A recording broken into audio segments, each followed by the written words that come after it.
Olá pessoal, bom, eu sou o Everton Lopes, eu vou responder hoje para vocês sobre a Trindade. Me foi feita essa pergunta e eu estou gravando aqui para responder para vocês sobre a Trindade. O que é que você pensa sobre a Trindade? Existe mesmo, não existe? Como é que funciona? Como é que não funciona? Enfim, vamos lá. A palavra Trindade não aparece na Bíblia. Esse é o primeiro ponto que eu quero dizer para vocês. Não aparece na Bíblia, mas é usado para dar na verdade, um conceito bíblico de Pai, Filho e Espírito Santo, ok? Mas a Bíblia, ela ensina claramente que existe só um Deus. Se você pegar muitos textos, entre eles Isaías 44, por exemplo, no versículo 6, né? Existe um Deus apenas, mas nós entendemos que há um Deus em três pessoas diferentes. Existem muitas formas de interpretar essa questão da Trindade também. Okay? Mas a ideia é que existe um Deus em três pessoas distintas, Pai, Filho e Espírito Santo. Pai é aquele que deu a origem a todas as coisas. Toda a vontade, todos os planos de Deus são expressados, na verdade, em Deus Pai, que é o que a gente entende. Se você pegar, deixa eu abrir minha Bíblia aqui, João 15:19, diz o seguinte, João 15:19, mas Jesus respondeu e disse-lhes, na verdade vos digo que o Filho por si mesmo não pode fazer coisa alguma, se não vir fazer o Pai, porque tudo quanto ele faz, o Filho faz igualmente. Então, em vários momentos Jesus traz a ideia do Pai, dessa, entre aspas, essa primeira pessoa da Trindade, ok? Então a Bíblia vem trazendo esse traço específico de o Deus Criador, do Pai, como Jesus coloca. Nós temos a segunda pessoa da Trindade, não menor, mas segunda só para a gente numerar aqui, o Filho, né? O Filho que é a manifestação visível de Deus, Jesus no caso.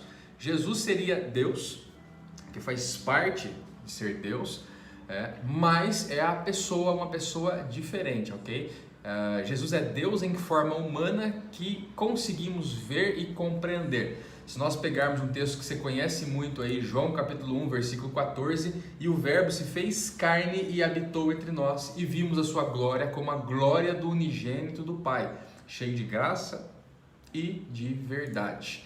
Então, nós vemos aqui a pessoa de Jesus, né? E através de Jesus, Deus trouxe a salvação ao mundo. Jesus nos dá acesso ao Pai, cobre nossos pecados, aquela coisa toda que você já conhece quando falamos de Jesus. Então, Jesus estaria nessa classificação aí dentro da doutrina da Trindade cristã. E aí vem o Espírito Santo. O Espírito Santo seria Deus também, ok? Não tem três deuses, é um Deus em três manifestações diferentes. A gente não consegue excluir um do outro aí. Manifestações não, três pessoas diferentes, desculpa. Okay? O Espírito Santo, então, Deus agindo em nós. Você vê que há um tipo de ação diferente de cada pessoa dessa. Okay? Não há uma briga entre deuses, não são três deuses. Deus Pai, Deus Filho, Deus Espírito Santo. Isso não existe, que são aí politeísmo, não é monoteísmo. Deus mora então em nossos corações através do Espírito Santo. Se nós pegarmos aqui o texto de 1 Coríntios 2:11, porque qual dos homens sabe as coisas do homem, senão o Espírito do homem que nele está?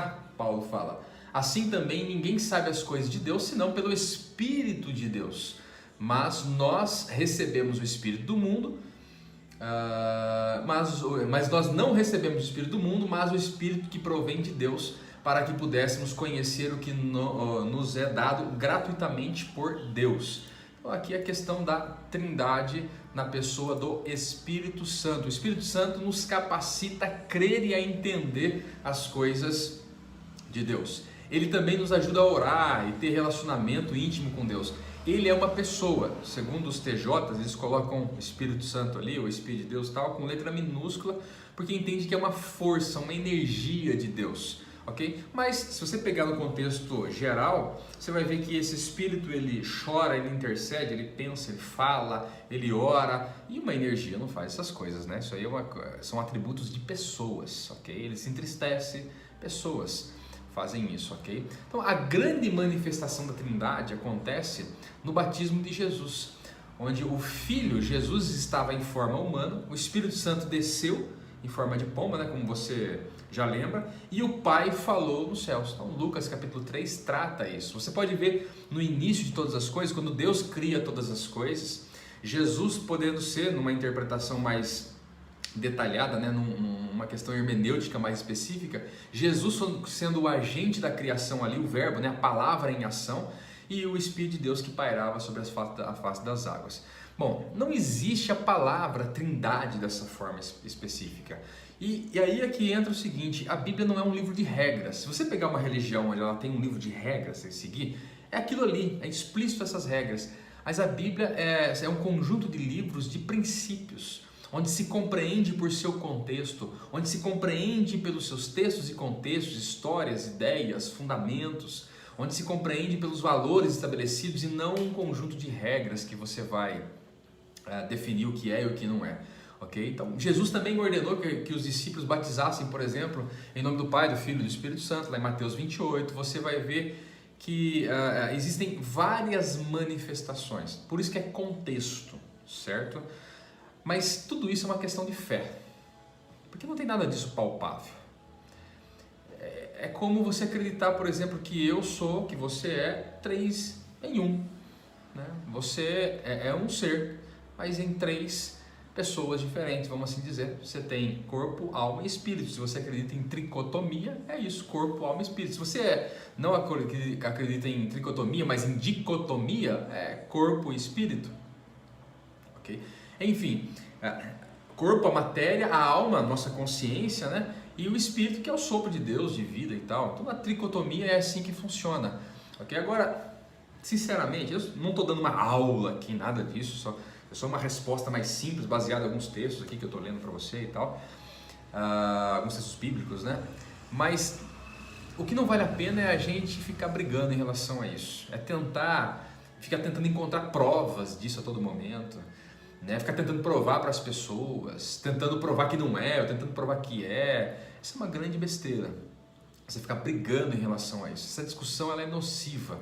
O ensino a respeito do Espírito Santo, de Jesus, de Deus Pai, ele é fundamental, mas essa briga ela é nociva, ok? Então, independente dos pontos, dos pormenores que você concorda, que você discorda desse ou daquele e tal, tenha respeito pelas pessoas, analise e ame as pessoas independente disso. Eu tento trazer a teologia de uma forma muito prática e não discuto sobre muitas coisas. Tem perguntas que me fazem, por exemplo, que eu não vou responder aqui porque eu entendo que é irrelevante, não é relevante, não tem relevância nenhuma. Essa daqui, ela tem uma relevância, ela tem importância. Nós estamos falando aqui sobre a divindade. E há muitos traços de divindade na pessoa de Jesus e na pessoa do Espírito Santo. Isso é claro, muito claro. E olha, tem muitas religiões que falam de Jesus que existem muitos traços. Por exemplo, quando você fala que Jesus ele não morreu, existem religiões que acreditam que Jesus não morreu crucificado, que ele subiu para o céu. Pô, é divino, ele foi gerado por Deus sem intervenção nenhuma humana e ele foi tirado por Deus sem intervenção nenhuma humana. Isso é um atributo divino, não existe nenhum na face da terra que aconteceu isso, nem um profeta, nada. Isso aí tem a ver com atributos de divindade. Legal? Então, bom, isso aqui é um pedaço, então, um trecho da resposta. Espero que você possa refletir um pouco nisso aí, mas lembre-se, não brigue, não discuta por causa disso aí, tá bom? Deixe seu comentário aqui, a gente vai se falando. Um abraço. Qualquer pergunta que você tenha, envia para mim, que eu vou gravar respondendo para você. Valeu!